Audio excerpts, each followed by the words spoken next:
बहू, तुम सुबह से क्या कर रही हो? अभी तक खाना नहीं बना।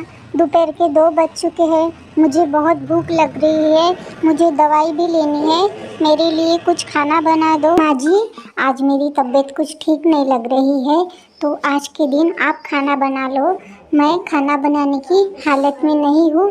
आज मैं आराम करती हूँ। आज के दिन आप खाना बना लो। इतना बोलकर बहू वहां से चली जाती है। आजकल मेरी बहू कुछ ज़्यादा ही नाटक करने लगी है। लगता है इसकी शिकायत करनी पड़ेगी मेरे बेटे से। आने दो आज मेरे बेटे को। इसकी इतनी चुगली करूँगी कि मेरा बेटा आज इसे घर से बाहर निकाल कर ही रहेगा। आज अगर मैंने इसको अपने घर से बाहर नहीं निकाला तो मेरा नाम भी शकुंतला नहीं। मैं भी आज देखती हूँ इस घर में ये कैसे रहती है। इतना बोलकर सास भी वहाँ से चली जाती है। हॉल में बैठकर चाय पीते पीते अपने बेटे का इंतजार करती है। जैसे ही बेटा घर आता है, अरे बेटा, तुम आ गए, यहाँ आओ, मुझे तुम्हें कुछ बताना है। आज तुम्हारी बीवी ने मुझे खाना नहीं दिया और बोला कि घर से बाहर निकल जाओ। आप चिंता मत करो, मैं अभी साक्षी से बात करता हूँ कि उसने आपके साथ ऐसे बात क्यों की।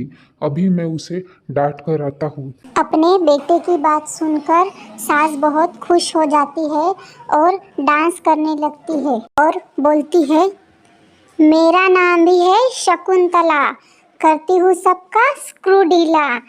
आज भी देखती हूँ मेरी बहू कैसे बचती है डांट से। आज तो मैंने बहुत चुगली लगाई है।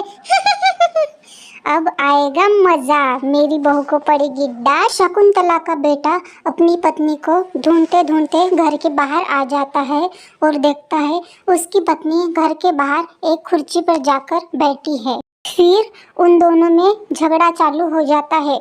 बेटा अपनी पत्नी को बहुत डांटता है, बहुत सुनाता है। वो भी अपनी बात बताने की कोशिश करती है, लेकिन उसका पति उसकी एक भी बात नहीं सुनती और दोनों में ऐसे ही झगड़ा चालू रहता है। शकुंतला का बेटा अपनी पत्नी को बोलता है कि अगर तुम्हें मेरी माँ के साथ अच्छे से रहना नहीं होगा तो तुम मेरा घर छोड़कर जा सकती हो। मैं अपनी माँ को अच्छे से संभाल लूँगा। इतना बोलकर जब वो दोनों पीछे देखते हैं तो उन्हें दिखता है कि उनकी माँ पीछे से उनकी बातें सुनकर डांस कर रही है। तब बेटे को बहुत गुस्सा आता है। तब वो दोनों अपनी माँ की तरफ जाते हैं और वहाँ पे खड़े हो जाते हैं और उनका बेटा उनको बोलता है कि माँ, मैं अपनी पत्नी को डांट रहा हूँ और आप हमारी बातें सुनकर पीछे खड़े रहकर नाच रही हो। इसका मतलब आपने मुझे सब झूठ बताया मेरी पत्नी के बारे में। माँ, आप ऐसा कैसे कर सकती हो? मैं आपको माँ बोलने के लिए शर्माता हूँ। अब मुझे आपको माँ बोलने में शर्म आती है। आपके जैसी माँ अगर किसी की हो तो कोई बहू सुखी नहीं रह सकती। माँ, आप मेरे घर से कहीं चली जाओ। अगर आप मेरे घर में रही तो ऐसे ही रोज़ मेरा और मेरी पत्नी का झगड़ा होगा। उससे अच्छा है कि आप मेरा घर छोड़कर चले जाओ। अगर आप मेरे घर में रही तो ऐसे ही रोज़ हमारे झगड़े होंगे। उससे अच्छा है आप मेरा घर छोड़कर चली जाओ।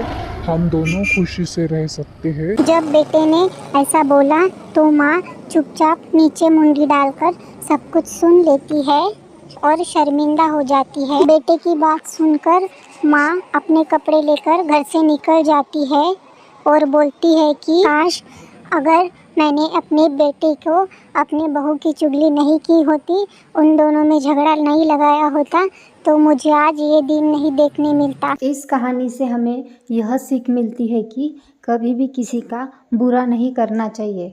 अगर हम किसी के साथ बुरा करते हैं तो हमारे साथ भी बुरा होता है। अच्छा करोगे, अच्छा पाओगे।